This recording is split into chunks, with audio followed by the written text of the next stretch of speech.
भगवान शंकर को पहचानने के लिए अलग से कोई नेत्र की जरूरत नहीं पड़ती।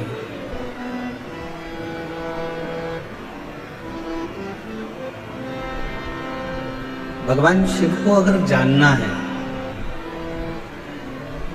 भगवान शंकर को अगर पहचानना है तो कोई अलग से नेत्र लगाने की जरूरत नहीं।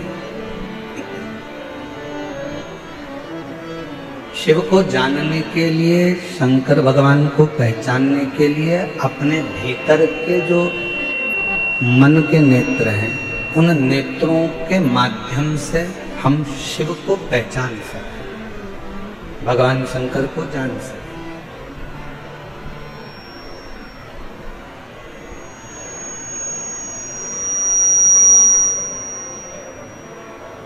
इसलिए तुलसी बाबा जी ने, तुलसीदास जी ने कहा अपनी भाषा में कि शंकर विश्वास रूपिण, शिव विश्वास का एक प्रतीक है।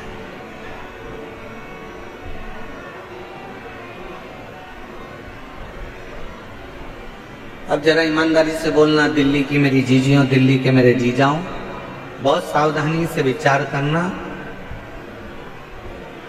दिल से, हृदय से उस बात का स्मरण करिएगा कि आज के जमाने में भाई भाई पर विश्वास नहीं करता, पुत्र पिता पर विश्वास नहीं करता,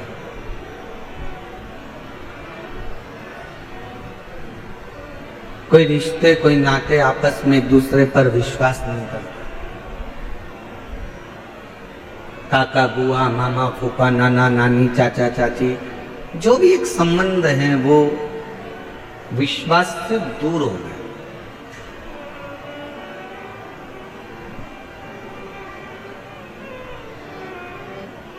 अब उस बीच में जब किसी पर विश्वास ही नहीं रहा जाए, विश्वास ही नहीं करा जाए, उस बीच में आपके दिल में, आपके मन में शंकर जी के एक लोटे जल के प्रति जो विश्वास आपका जागृत हुआ है, वही विश्वास आपके जीवन के सारे दुखों को समाप्त कर देता है और शिव से मिलाने का प्रयास करता है। वही विश्वास।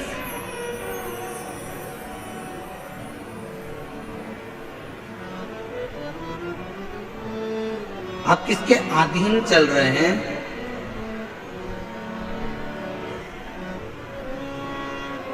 एक बड़े से हाथी को भी पानी डुबो देता है।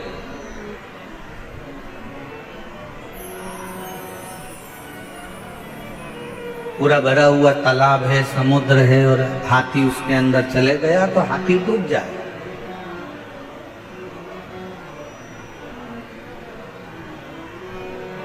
एक बड़े से विशालकाय हाथी को भी पानी डुबो देता है, पानी डुबा देता। पर मेरी दिल्ली की जीजियों, ईमानदारी से बोलो, एक मछली को क्या पानी डुबाता है? जम के तो बोलो। मछली को पानी डुबोता नहीं है। उस पानी में हाथी गया, विशालकाय हाथी को पानी डुबो देता है। कोई विशालकाय शरीर पानी में चला गया तो पानी उसको डुबो देता है, पर मछली को पानी कभी डुबोता नहीं। क्यों नहीं डुबोता? क्योंकि मछली ने पानी की शरणागति ग्रहण कर ली।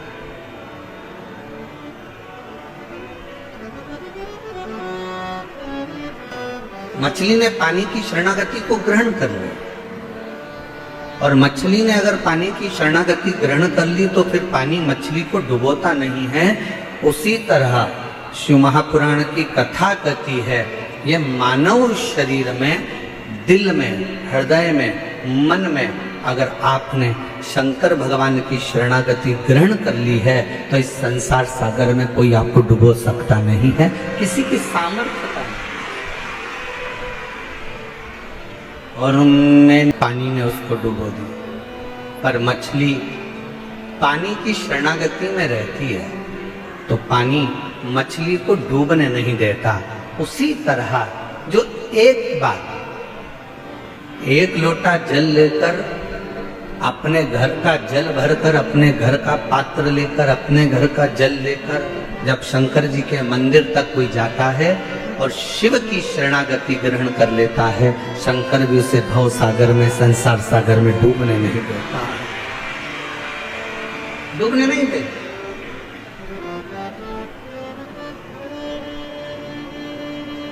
एक बड़ा सुंदर प्रसंग आता है, हस्तिनापुर शिव महापुराण की कथा आप लोग श्रवण कर रहे हैं, निरंकारी मैदान दिल्ली में, स्मरण करिएगा। एक बार माता पार्वती जी भगवान शंकर के साथ में नंदी पर बैठकर भ्रमण करने के लिए निकलती हैं, चलते।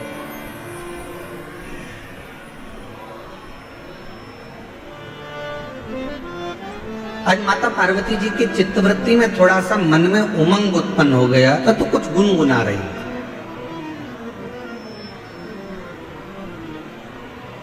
कभी कभी पत्नियां बैठकर कहीं बैठी हुई हैं, उनका मन अगर अच्छा है, हृदय अगर अच्छा है और मन अगर आनंद में है, तो वो भी थोड़ा थोड़ा गुनगुना लेते।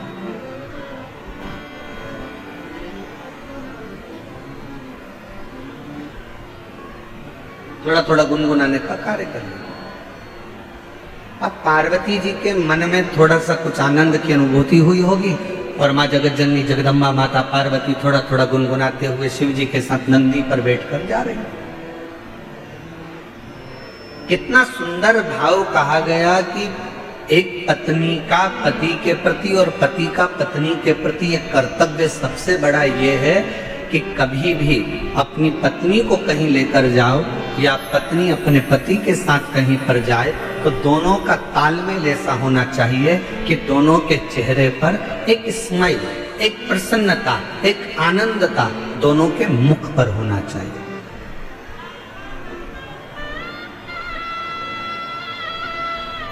दोनों के चेहरे पर एक प्रसन्नता का लक्षण, थोड़ा सा भाव प्रसन्नता का सम्मुख में प्रकट। और आज का जमाना बड़ा विचित्र है, 10 मिनट के लिए, वैसे तो दिल्ली जैसे शहर में तो हम कल देखे कि कल हमको एक कार्यक्रम में जाना था, तो हमने देखा कि हमको तो यहाँ ऐसा लगता है कि लोग शादी में जाते होंगे, मान लो 9 बजे रात्रि को शादी चालू हो रही है और 9 बजे इनको शादी में पहुंचना है, तो 6 बजे से घर से निकलते होंगे। दिल्ली की स्थिति जो देखी है उसके हिसाब से बता रहा हूं। और 6 बजे से घर से निकलते होंगे, 15 मिनट की शादी अटेंड करना रहती है, आधे घंटे की शादी अटेंड करना रहती है और 2 घंटे पहले निकलना पड़ता है और 2 घंटे वापस आने में लग जाते हैं और आधे घंटे की शादी अटेंड करी, पूरा समय। इतनी देर में तो हमारे अगर हो तो हम सीहोर से इंदौर घूमकर वापिस आ जाए।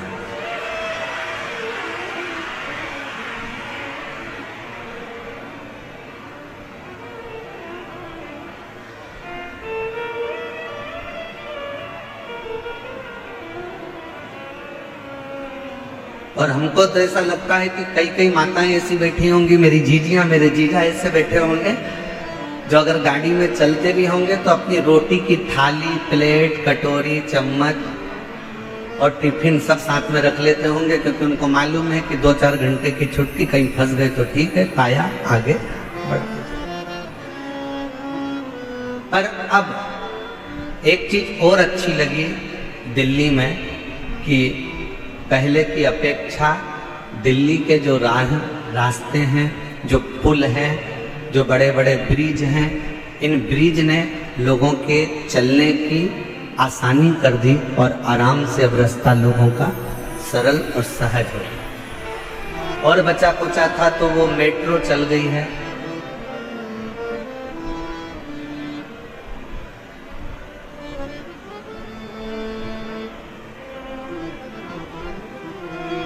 अच्छा, मेट्रो भी अपने को सिखाती है, नीचे चलती नहीं, ऊपर चलती है।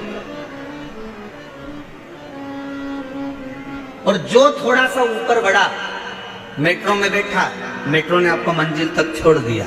शिव महापुराण भी यही कहती है, थोड़ा सा भक्ति का बल ऊंचा करिए तो आप शंकर जी की कृपा से आपकी मंजिल तक पहुंचने में देरी नहीं होगी।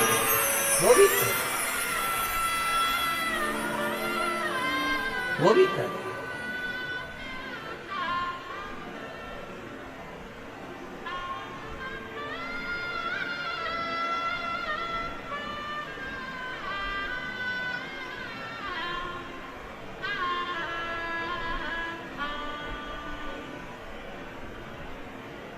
और मैंने तेरे ही भरोसे बाबा तेरे ही भरोसे।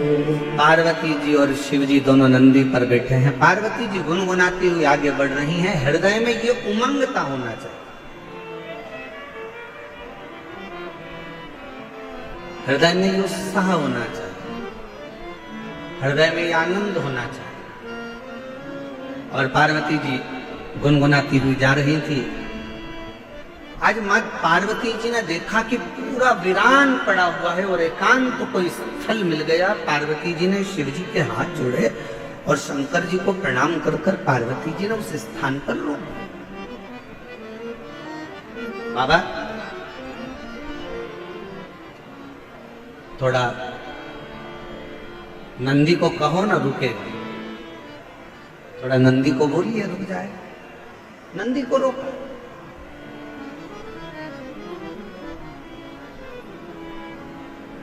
नंदी रुका। बाबा नंदी पे से नीचे उतरे। एक बट वृक्ष की छांव है, बड़ा पेड़। उस बट वृक्ष की छांव में मेरे भगवान शंकर नंदी से उतर कर बैठ गए। मां जगत जननी जगदम्बा उनके चरणों में जाकर बैठ गई। मेरी पार्वती मां उनके चरणों में।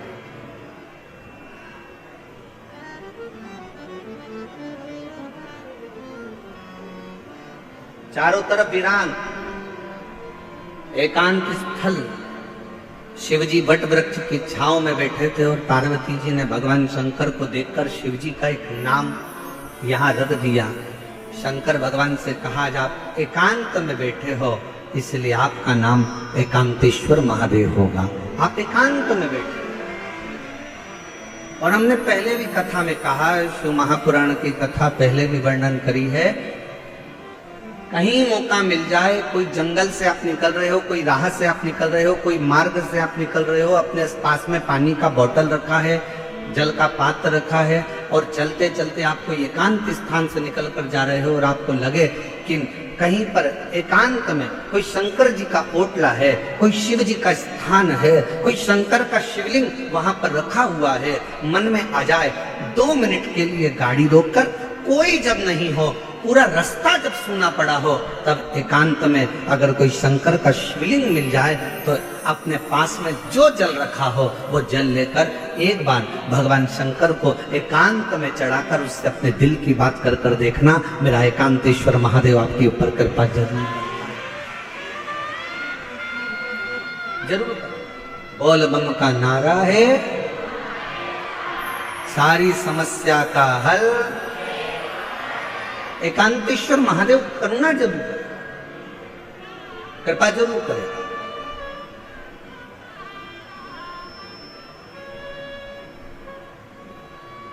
शिव जी के चरणों में पार्वती मां बैठ गई।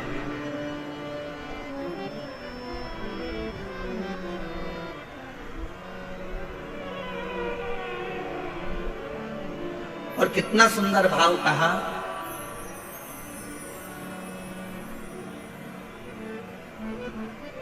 सफर का आनंद बड़ी गाड़ी में मिलता है क्या? जम के बोलो जरा। कहीं जा रहे हो, केदारनाथ जी दर्शन करने जा रहे हो, या मथुरा जी में वृंदावन में बिहारी जी का दर्शन करने जा रहे हो, या अयोध्या जी जा रहे हो, सांवरिया सेठ जा रहे हो, खाटू श्याम बाबा का दर्शन करने जा रहे हो, सालासर बाबा जी का दर्शन करने जा रहे हो, सीहोर कुबेरेश्वर धाम में भोलेनाथ जी का कंकर शंकर दर्शन करने के लिए जा रहे हो, या कहीं दूर आप सफर कर रहे हो और बहुत बड़ी गाड़ी है आपके पास में, बहुत बड़ी गाड़ी।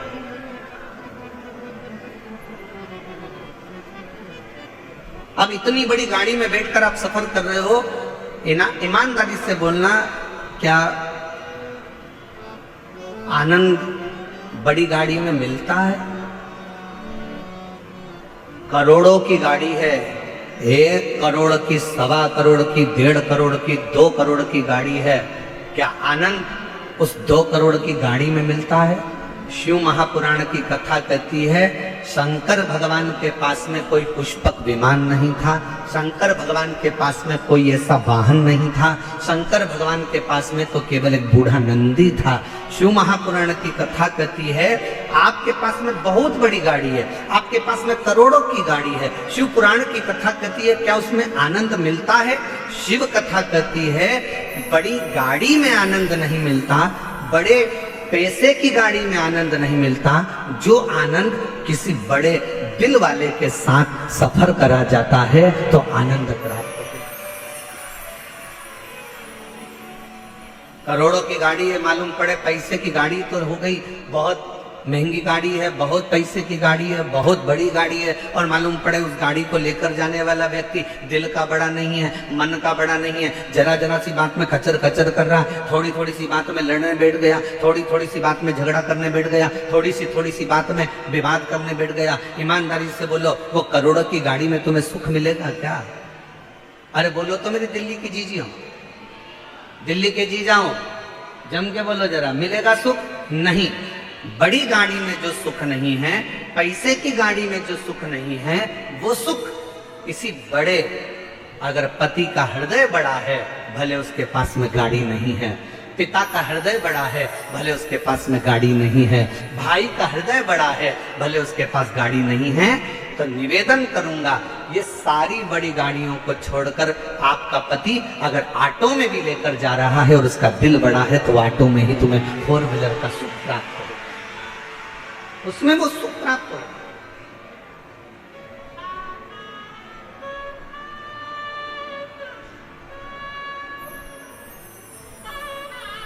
अब तुमने ढूंढी तो बड़ी गाड़ी, ले भी ली बड़ी गाड़ी, और मालूम पड़े वो आनंद ही नहीं आ रहा, क्योंकि जरा जरा सी बात में झगड़ा हो रहा है, जरा जरा सी बात में विवाद हो रहा है, जरा जरा सी बात में कोई ना कोई बात खराब हो रही है, तो सफर का क्या आनंद हो?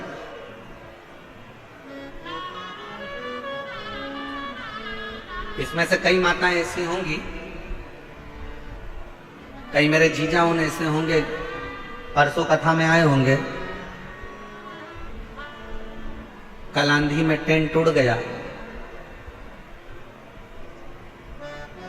प्रशासन ने भी बड़ी मुस्तैदी से और कार्यकर्ताओं ने भी बड़ी मुस्तैदी से सब कार्य पुनः व्यवस्थित करा।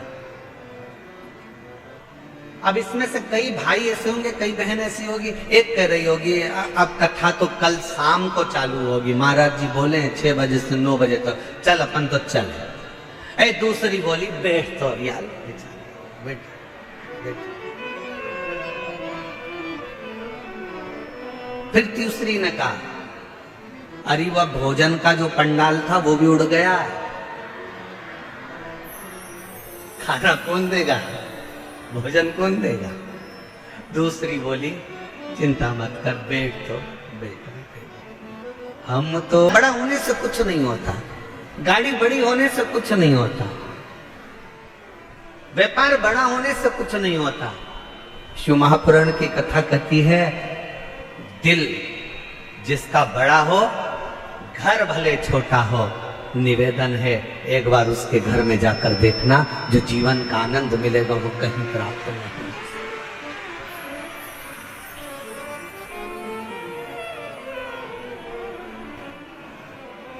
और आज एक बात और कहना चाहेंगे, दिल्ली की इस पवित्र हस्तिनापुर शिव महापुराण की कथा में कोई आपसे कहे कि मेरी पहचान उससे है, कोई आपसे कहे कि मेरी पहचान उससे है, कोई आपसे कहे कि मेरी पहचान उससे है, भरोसा मत करना। अगर कोई ऐसा मिल जाए तुम्हारी जिंदगी में, वो कह दे मेरी पहचान मेरे शंकर से है, तो भरोसा कर लेना कि वो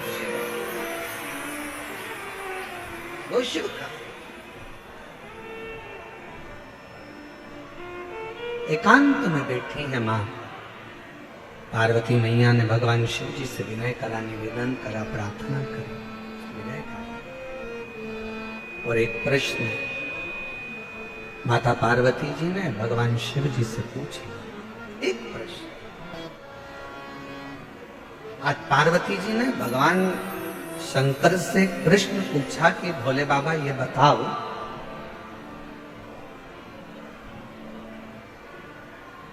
मेरे पिता हिमालय राज नारायण का स्मरण करते हैं,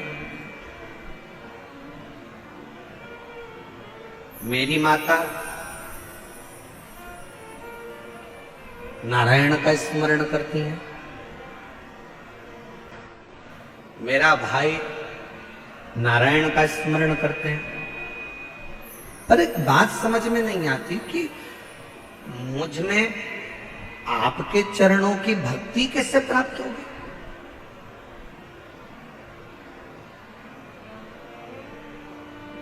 मेरा पूरा घर नारायण का भगत है, मेरा पूरा परिवार नारायण का भगत है, पर मेरे दिल में शिव के प्रति भक्ति कैसे जागृत हो, शंकर जी के प्रति विश्वास कैसे जागृत हो,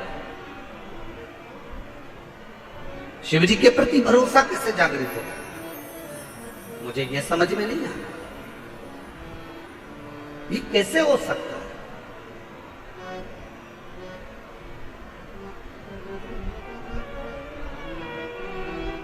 ये कैसे होगा? शंकर भगवान मौन होकर बैठे रहे, स्तुप्त एकदम शांत। भगवान शिव थोड़ी देर बैठे रहे और फिर निवेदन करेंगे, कहीं एकांतेश्वर महादेव आपको दिख जाएं। आपने जल चढ़ाया, जल भी नहीं है, बेलपत्र जो शिव जी पे चढ़ी है उसी को उठाकर फिर चढ़ा दिया, वो भी नहीं है।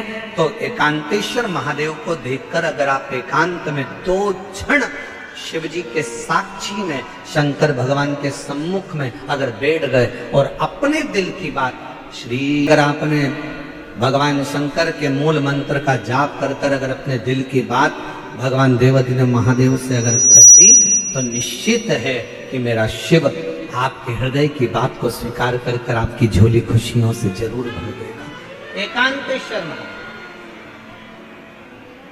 कौन से महादेव? जम के बोलो जरा। एकांतेश्वर महादेव, जो एकांत में,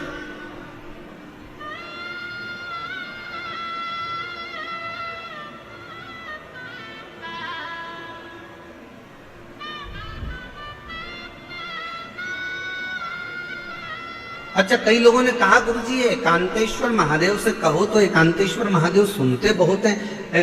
एक बात समझ में नहीं आती, एकांत का इतना वर्णन क्यों है? हमने कहा एक काम करो, तुम्हारी सास ननंद के साथ बैठी हो, तुम्हारी सास तुम्हारी देवरानी के साथ बैठी हो, तुम्हारी सास तुम्हारी जेठानी के साथ बैठी हो, तुम्हारी सास मौसिया सास के साथ बैठी हो, तुम्हारी सास बुआ सास के साथ बैठी हो, तुम्हारी सास तुम्हारी 2-3 नंदे हो, उन सब के साथ बैठी हो, तब तुम सास के पास जाकर कुछ कहना, सास तुम्हारी बात स्वीकार करती कि नहीं करती। और जब सास के पास से पूरी नंदे चली जाए, मौसी चली जाए, देवरानी चली जाए, जेठानी चली जाए, देवरानी जेठानी सब अपने मायके चली गई, नंदे अपनी ससुराल चली गई, सास अकेली कमरे में है, उस समय पर सिर्फ पल्लू लेकर बड़े भाव से जाकर अपने दिल की बात सास को कहना, पक्का सास अपने हाथ की अंगूठी निकाल कर निश्चित है वो एकांत में बैठी है, शांति से बैठी है, एकांत।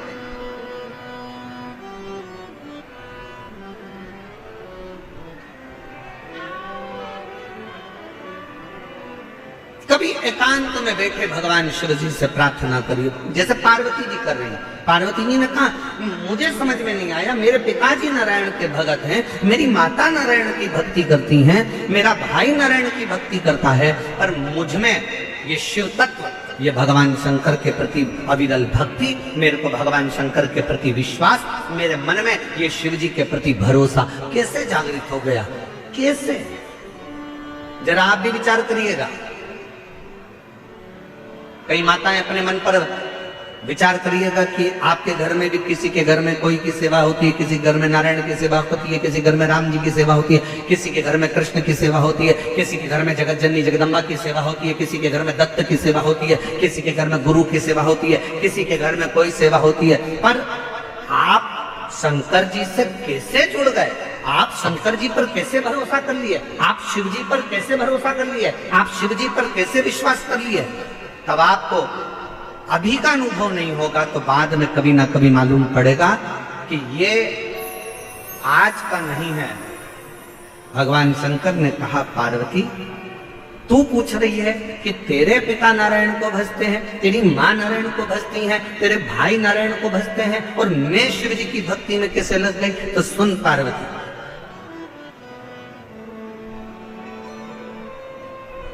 तेरी जो नानी है,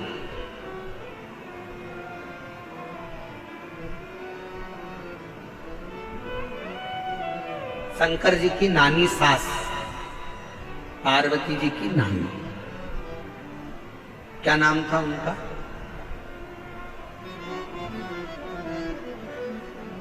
बोलो बोलो, जल्दी से बोलो।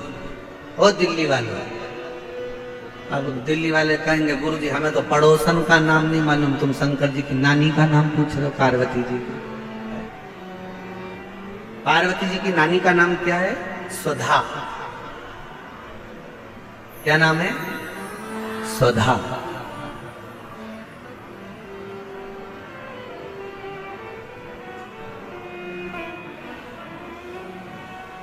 पार्वती जी के नाना जी कौन थे? पित्र। पितृलोक में पितृ थे।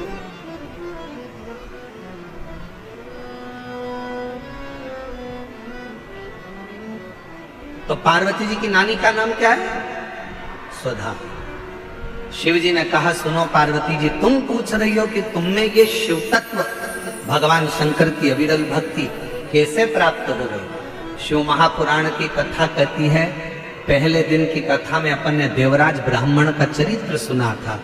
देवराज ब्राह्मण बहुत पाप कर्म करा था, तो वो महापापी था। उसने कभी शंकर का मंदिर नहीं देखा, उसने कभी शिवालय नहीं देखा, वो कभी भगवान के मंदिर नहीं गया, उसने कभी भगवान का नाम नहीं लिया। महापापियों की गिनती में देवराज ब्राह्मण आता।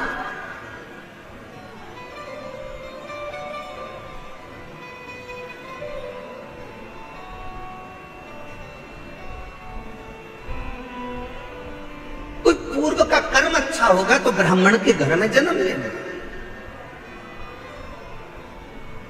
ब्राह्मण के घर में जन्म लेने के बाद भी ब्राह्मण कर्म नहीं कर पाए। और फिर निवेदन है भाई कि कथा कहती है, बुखार में चक्कर आएंगे तो कोई हाथ पकड़ने वाला मिल जाए।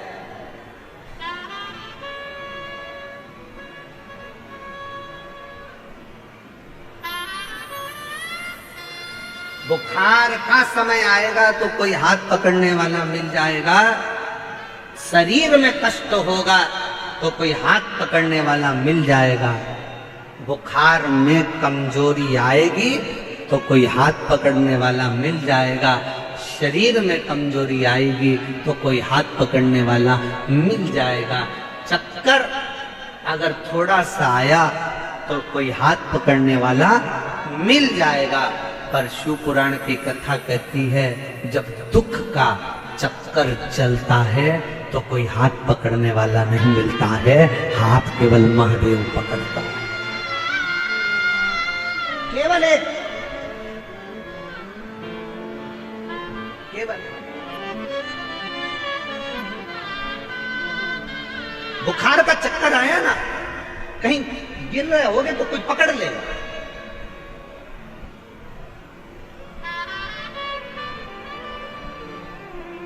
पर जब समय का चक्कर चढ़ता है,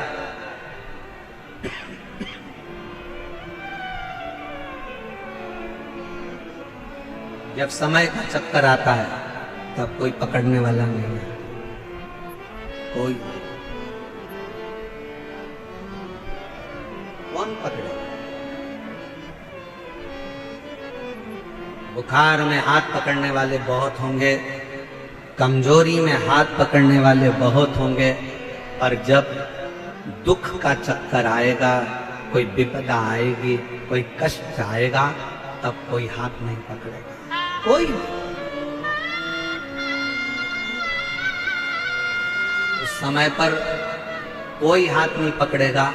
पर शिव पुराण की कथा कहती है उस समय पर केवल एक, तुमने जो शंकर जी को 1 लोटा जल रोज चढ़ाया है, ये हाथ तुम्हारा आगे बढ़कर 1 लोटा जल जो शिव जी पर चढ़ाता है, वो हाथ को कोई पकड़े चाहे ना पकड़े, मेरा देव अधिदेव महादेव तुम्हारे हाथ को जरूर पकड़ लेगा।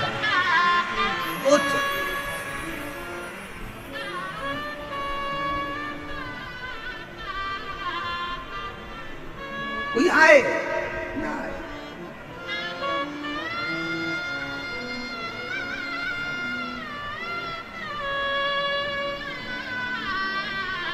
उस शिव के आश्रित, शिव के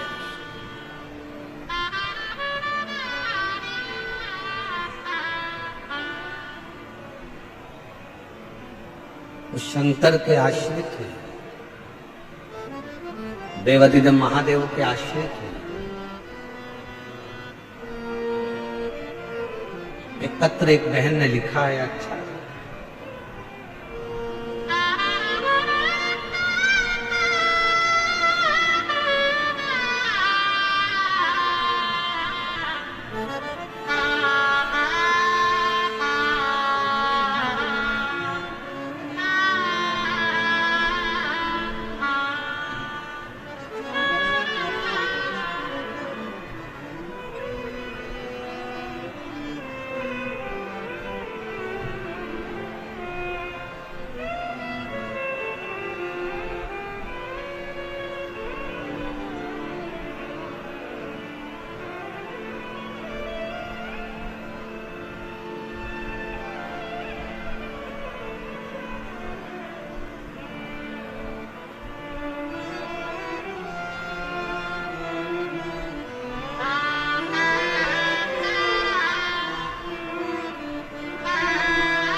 मेरा नाम गीता राठौर है, पति का नाम हरीश राठौर है, दिल्ली के करावल नगर खजूरी खास से आई हैं।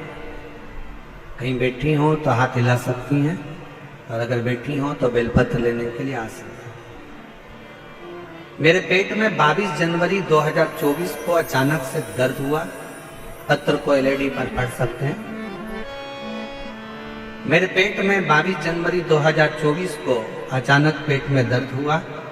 जब मैंने पेट का चेकअप कराया तो डॉक्टर ने बच्चेदानी में कैंसर की गठान बताई। डॉक्टर के हिसाब से बचने की कोई उम्मीद नहीं थी, क्योंकि गुरुजी कैंसर 4th स्टेज तक पहुंच गया। उसके कारण पेट में पानी भी बहुत ज्यादा भरने लगा। डॉक्टर ने जवाब दे दिया, और डॉक्टर ने जवाब दे दिया था, और मेरी लड़की रो रही, इलाज करा देंगे पर 1% का भी चांस नहीं है बचने, 1% का भी चांस नहीं है कि ये बचेगी कि नहीं बचेगी।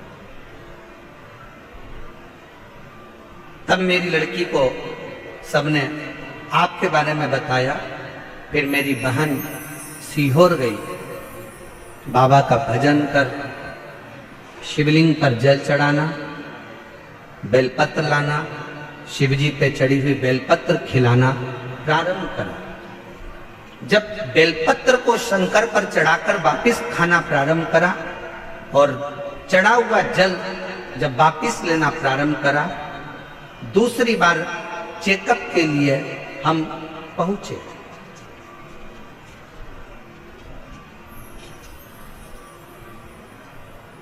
और चेकअप के बाद में जो रिपोर्ट डॉक्टर ने कहा कि अभी के अभी इनका ऑपरेशन की नौबत आ गई है, वापिस जांचें हुई। ऑपरेशन की जांचें प्रारंभ हुई और कुछ देर के बाद डॉक्टर ने आकर कह दिया कि अब डरने का विषय नहीं है, शरीर का कैंसर समाप्त हो चुका है। ये समझ में नहीं आया कि ये हुआ कैसे।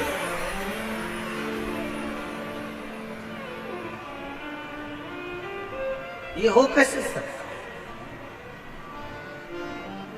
और आपका भरोसा, आपकी दृढ़ता, आपका विश्वास आपके ऊपर निर्भर है।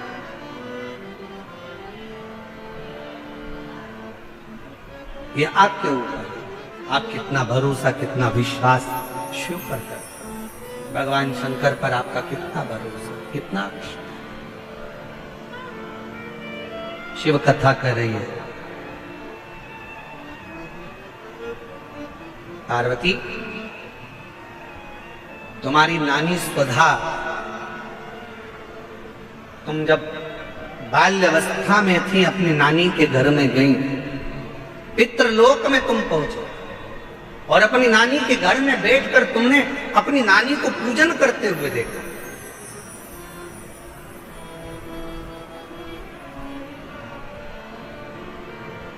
और तुम्हारी नानी पार्थिव शिवलिंग का निर्माण कर कर पूजन कर रही थी। पार्थिव शिवलिंग का निर्माण कर कर पूजन कर रही थी।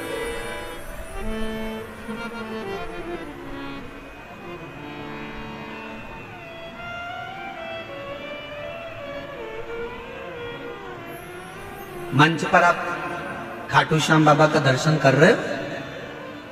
बोलो तो जम के, कर रहे हो? गाड़ियों के पीछे 3 बाण बने रहते हैं और लिखा रहता है हारे का सहारा बाबा श्याम हमारा। फिर कहीं कहीं लिखा होता है 3 बाण धारी। क्या लिखा होता है? 3 बाण। आपको मालूम है श्याम बाबा को वो 3 बाण किसने दिए थे? जम के बोलो, किसने दिए थे? जिस समय पर भगवान कृष्ण ने बर्बरीक से कहा, अगर तुम कुछ प्राप्त करना चाहते हो तो शिव की आराधना करो, शंकर की आराधना करो। और बर्बरीक ने भगवान शिव के एक पार्थिव पूजन करना प्रारंभ करी और जो तप में बर्बरीक लग गए, जो लगे तप में, इतनी साधना में बर्बरीक लग गए कि भगवान शंकर सामने प्रकट होकर कहते हैं। शिव महापुराण की कथा कहती है, जब दिल में कहीं कष्ट हो, दुख हो, तकलीफ हो, तुम्हारे घर में जो वृक्ष में, पौधे में जो मिट्टी हो, उस मिट्टी को वहीं पर ऊंचा कर कर पार्थिव लिंग का निर्माण कर कर उस पे एक लोटा जल चढ़ाकर अपने मन का भाव कह दो। बर्बरीक ने पार्थिव शिवलिंग का निर्माण कर कर बर्बरीक ने भगवान शंकर की आराधना प्रारंभ करी और जो आराधना करी मेरे शंकर भगवान प्रकट हो गए। बर्बरीक, मांग तुझे क्या चाहिए? बाबा बस ऐसे बाण दे दीजिए जो दुष्टों का संहार करने के लिए हो, ऐसे बाण दे दीजिए जो अचूक हो, एक बार लग जाए तो फिर मेरे शंकर भगवान ने 3 बाण बर्बरीक को दिए। और आज भी मेरे बाबा को हारे का सहारा बाबा श्याम। शिव के 3 बाण आज भी मेरे श्याम बाबा के सामने पूजित होते हैं, क्योंकि वो 3 बाण साधारण नहीं थे जो मेरे देवाधिदेव महादेव ने दिए थे। भगवान कृष्ण ने जब तप करा, साधना करी, तो भगवान शंकर की साधना कर कर भगवान कृष्ण ने कहा, बाबा वर दीजिए। शंकर भगवान ने कहा, तुम्हें क्या चाहिए? तो कहा, पाशुपत्य अस्त्र दे दीजिए। शंकर भगवान ने कहा, कृष्ण तुमको पाशुपत्य अस्त्र? भगवान कृष्ण ने और तप साधना करी, तब भगवान शंकर ने पाशुपत्य अस्त्र भगवान कृष्ण को दिया। राम जी ने तप साधना भगवान शंकर की करी, तो राम जी को पाशुपत्य अस्त्र भगवान शंकर ने दिया। परशुराम भगवान को अस्त्र शस्त्र स्वयं शिव देकर चले जाते हैं। मेरा ओघड़दानी तो स्वयं वीराने में, एकांत में रहता है और दुनिया के लोगों को प्रदान करता रहता है। वो ओघड़दानी मेरा शंकर है, ओघड़दानी शिव है। वो घरदानी मेरा शंकर है।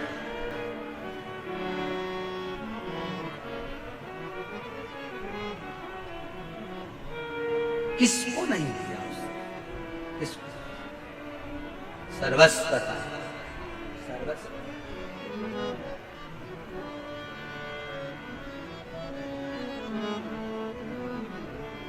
और शिवलिंग का निर्माण कर कर पूजन करते थे, और आप उस पूजन का दर्शन बड़े दिल से करते थे, बड़े दिल से। और देवदेव महादेव से अपने मन का भाव बड़े हृदय से प्रार्थना करिए, दिल से विनय करिए, निवेदन करिए। जहां जगह मिले वहां बैठ जाओ,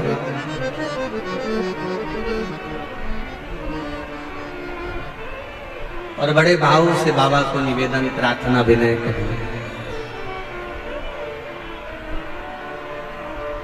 हृदय से बाबा को अपने मन का भाव कहिए, विनती करिए, प्रार्थना करिए।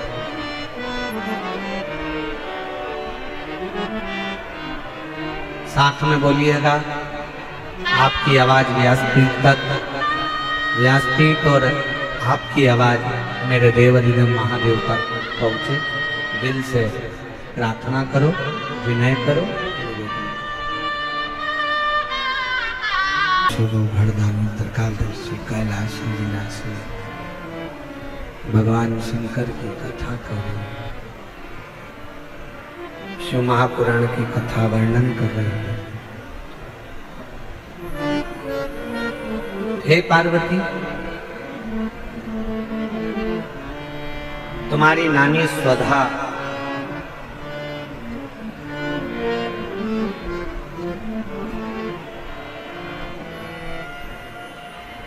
जिन्होंने तुमको पार्थिव लिंग का पूजन करना सिखाया,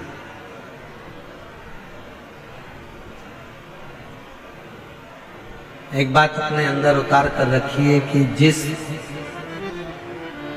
घर में बच्चों को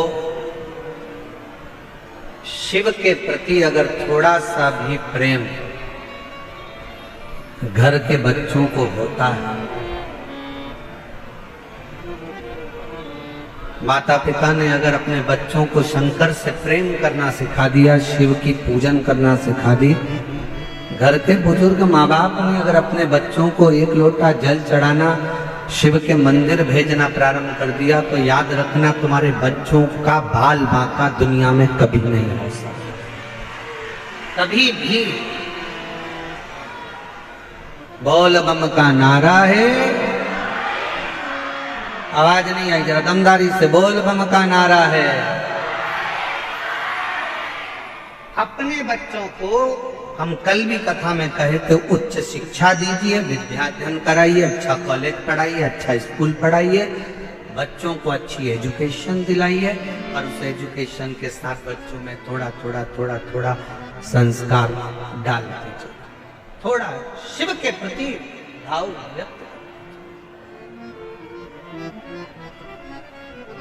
और वो कहीं ना कहीं आपके जीवन में भी काम आएगा, और वो कहीं ना कहीं हमारे जीवन में भी काम आएगा।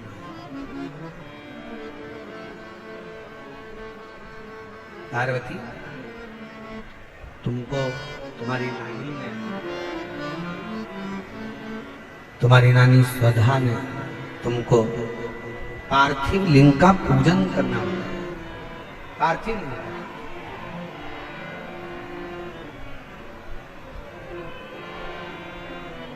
और बड़ा सरल है। ए मेरी जीजियों, हम जानते हैं दिल्ली में आप लोगों को कहीं मिट्टी नहीं मिल सकती या कोई सामग्री ज्यादा नहीं मिल सकती, पर शंकर जी की पूजन में ज्यादा सामग्री की जरूरत भी नहीं है। आपके घर में अगर कोई गमला हो ना, आपके घर में कोई क्यारी हो, गमला हो, कोई फूल का गमला हो, कोई पौधा लगा हो, उसी गमले की मिट्टी को वहीं पर ऊंचा करना, वहीं पर थोड़ा सा ढेला बनाओ, थोड़ा सा मिट्टी को ऊंचा करो, और उसी गमले की मिट्टी को ऊंचा कर कर वहीं पर भगवान शंकर की पार्थिव लिंग की पूजन वहीं कर लो, और एक लोटा जल समर्पित कर कर वहीं पर उस पार्थिव लिंग का विसर्जन भी करो, वही उसका फल बहुत एक पत्र आया है, देखिए।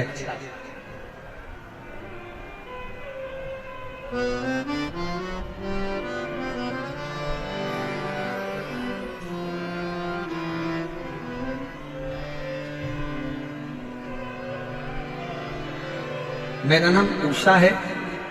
पत्र को आप लोग एलईडी पर पढ़ सकते हैं। मेरा नाम उषा है। मैं दिल्ली के करावल नगर क्षेत्र दयालपुर की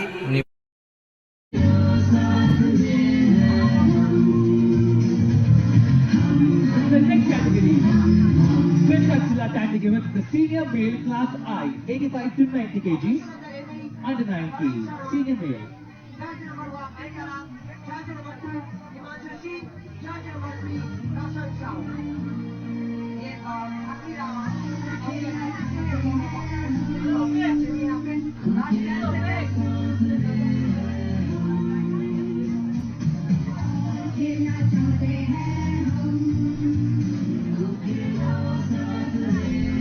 The next category is senior male class I, 85.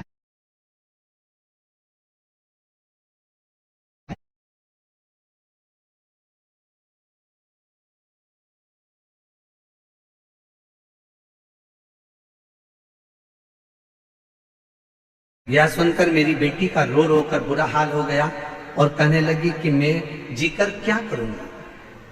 मैं आपकी कथा 4-5 साल से टीवी पर सुन रही थी। मैंने आपको कभी देखा नहीं, मिली नहीं।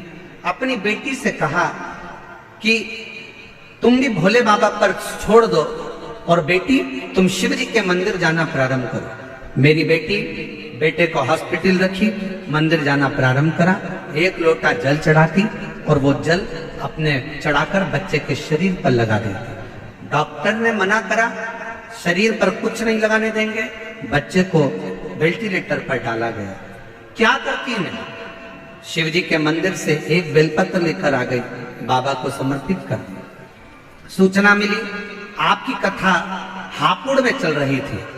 हम हापुड़ में चले गए, वहां की रज को प्रणाम कर कर, नमन कर कर, वहां की रज को प्रणाम कर कर शरीर पर लगा कर आ गए। और बच्चे को जब दूध पिलाने के लिए दिया तो वो रज मेरे बच्चे को लगी। बाबा, मैं बाबा को कैसे नमन करूं?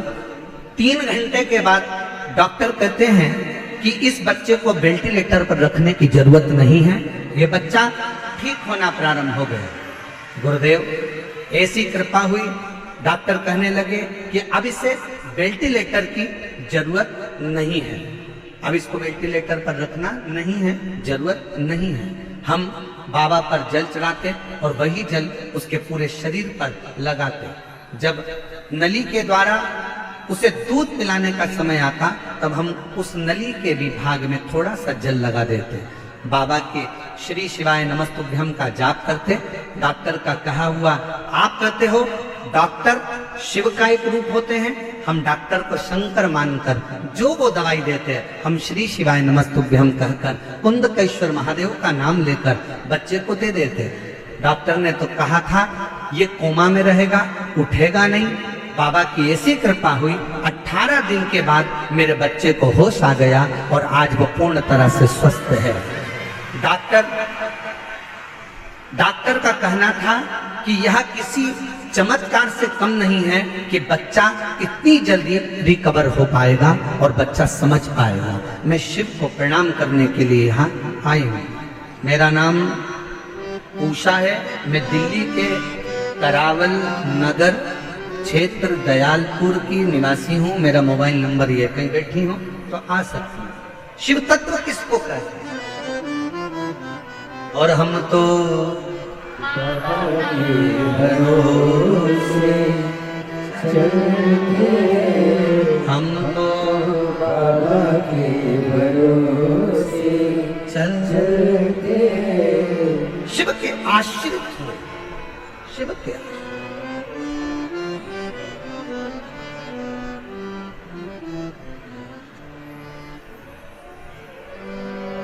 अपने बच्चों को ये ज्ञान दे दो। बच्चे छोटे हैं, उनको ये ज्ञान दो कि शंकर के मंदिर में जाया, मुख से उच्चारण करा करो श्री शिवाय। बच्चों को ही जाने उसका फल मिलेगा। तो फिर निवेदन करूं, कोई लेट बनता है, कोई जल्दी बनता है। शिव को जल चढ़ाने वाला एक दिन सेठ जरूर बनता। शंकर कृपा जरूर करता, जरूर। यहाँ पर एक बहन बैठी है, उसकी एक लड़की है। लड़की के दोनों आंख डॉक्टर ने निकालने का बोल दिया। बैठी है, देखो पत्र।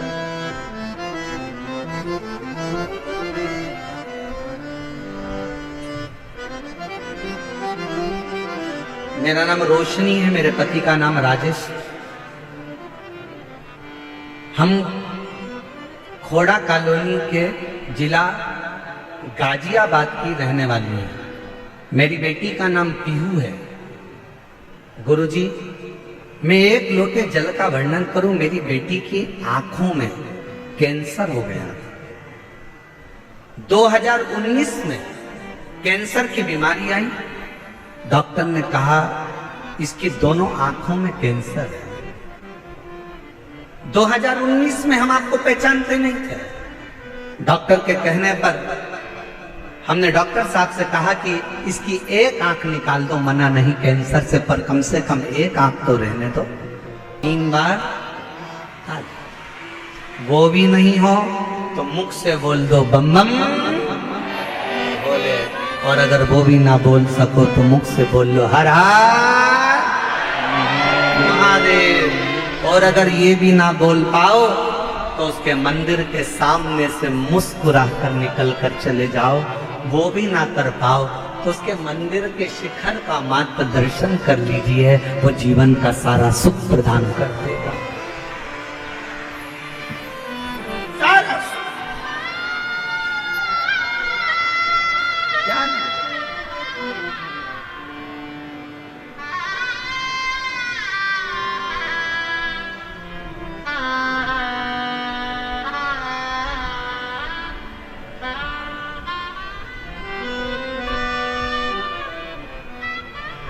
वो शिव है, शिव। वो शंकर है, वो घड़ी है। कोई कह रहा था गुरुजी, हम जब महाकाल बाबा के दर्शन करने जाते हैं, हम जब केदारेश्वर बाबा का दर्शन करने जाते हैं, तो कोई कह रहा था गुरुजी हम जब महाकाल राजा का दर्शन करने जाते हैं तो हमको कैसे मालूम पड़े कि हम महाकाल जी का दर्शन करें, तो महाकाल बाबा ने हमको देखा कि नहीं देखा। हम जब केदारनाथ जी का दर्शन करने जाएं तो हमें कैसे मालूम पड़े कि केदारनाथ जी ने हमको देखा कि नहीं देखा। हम जब विश्वनाथ बाबा का दर्शन करने के लिए काशी जाएं तो हमको कैसे मालूम पड़े कि विश्वनाथ ने हमको देखा कि नहीं देखा।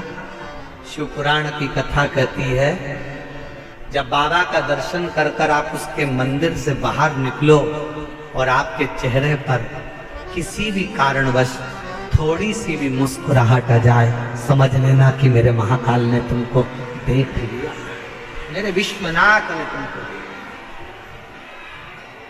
वो देख रहा।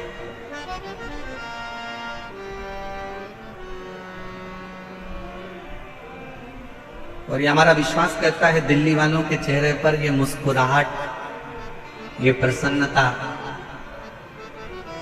आज जो देखने को मिल रही है, हम कहें कि मानव सेवा शिक्षा संस्थान और यहाँ की पूरी पुलिस प्रशासन की जो पूरी व्यवस्था है, उसके कारणवश आपको ये प्रसन्नता नजर